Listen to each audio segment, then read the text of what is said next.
Thank you. Michael, and I applaud for what you do. And here is a man in the nonprofit sector. And we should encourage more to follow. Your question is, how do we help refugee women to ease into the job, the workforce? Well, for refugee women or men, well, they have even more challenges than, say, American-born people, because, you know, there's a language barrier, there's a cultural barrier. For some of the people who came from a war-torn countries, they even have psychological challenges. So the social service organization can help, like yours, you know, because the to help them to get accustomed a culturalization, language ESL classes. But in terms of jobs, and one of the things I understand, because coming from the immigrant community, is that many immigrants actually have very good education. They have very high level of educational attainment. However, because of a language barrier or other cultural barriers, they're unable to find jobs that fits their education background. And so a lot of them become entrepreneurs. And that is actually one of the reasons, at least I know in the Asian community, why that there are so many small businesses. You know, some people with PhDs are small businesses. I would say that it really is the language, you know, education, you know, ESL. And the other thing is that, and I have been promoting that, and I work with the Asian, you know, I'm very involved, still very involved in the Asian community, is to look into, work with social service agencies and leadership program to train them to understand the American cultures and the American way of doing business, and also the American way in the corporate sector. And this is not just for new immigrants, even for some of the people who are born here, that we feel that there is a lack of that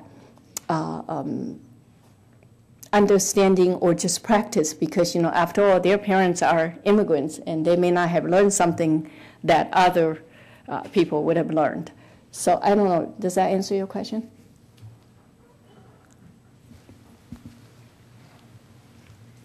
Thank you. My name is Susan Goldberg. I'm with the Plain Dealer.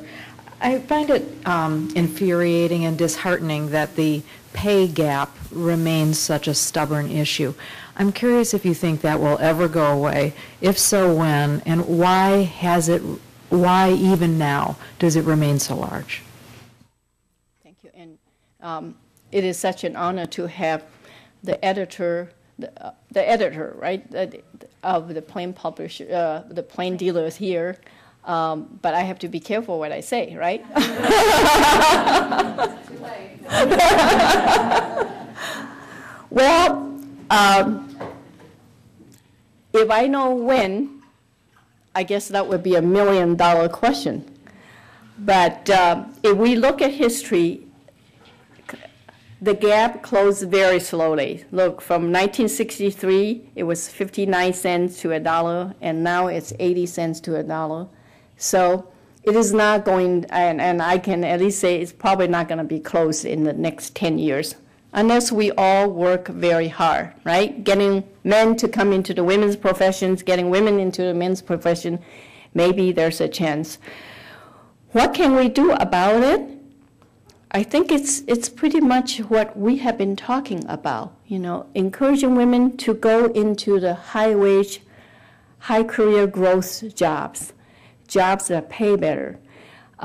Encouraging men to look at the more life-sustaining type of jobs in the nonprofit sectors. To make sure remove the barriers for women and for girls.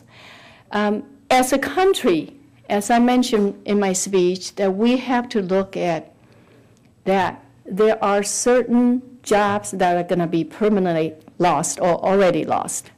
So what we need is to direct, to guide our young people to look into jobs that are going to be here, that are cutting-edge jobs that will make America to be competitive in the world market. And that way that people will have good jobs, and women need to be part of that. And that is why that we encourage women to go into STEM field.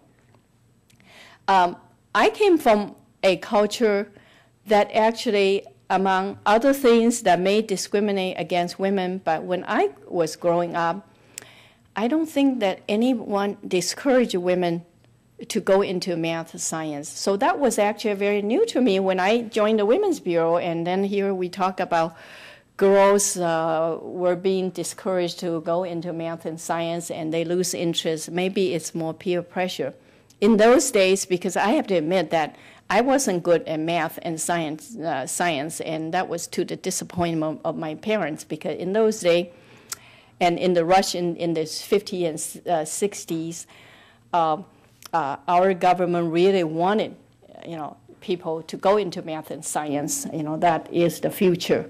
And I don't know, some of my Asian friends here may understand. I see someone nodding.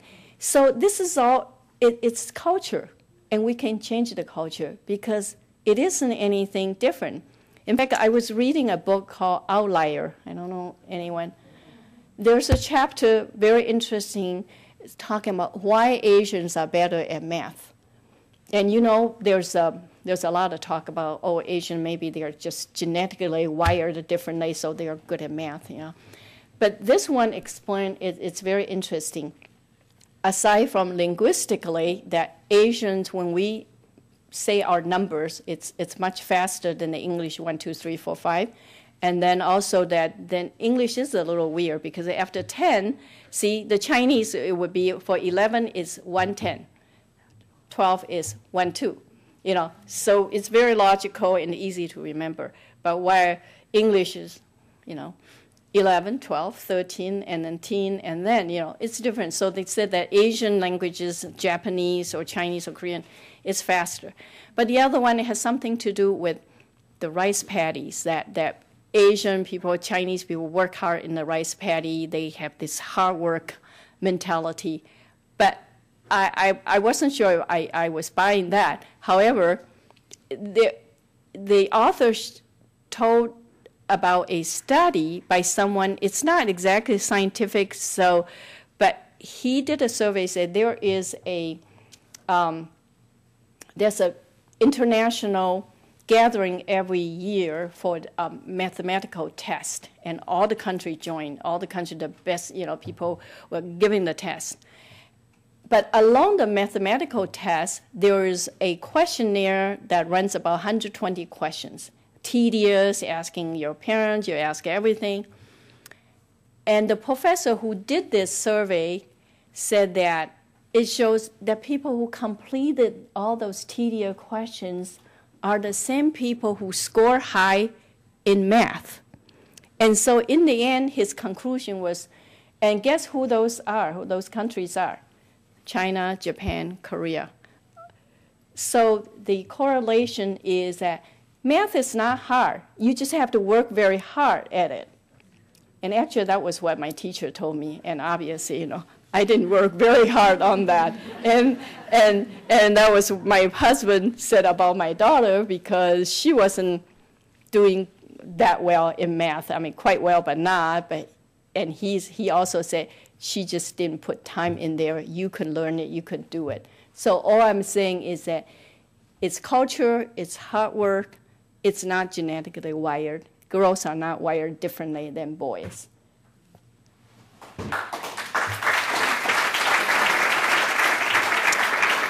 Today at the City Club of Cleveland, we have been listening to Nancy Chen, Regional Administrator of the Women's Bureau of the Department of Labor for the Midwest region. Thank you, Ms. Chen. Thank you, ladies and gentlemen. This forum is now adjourned.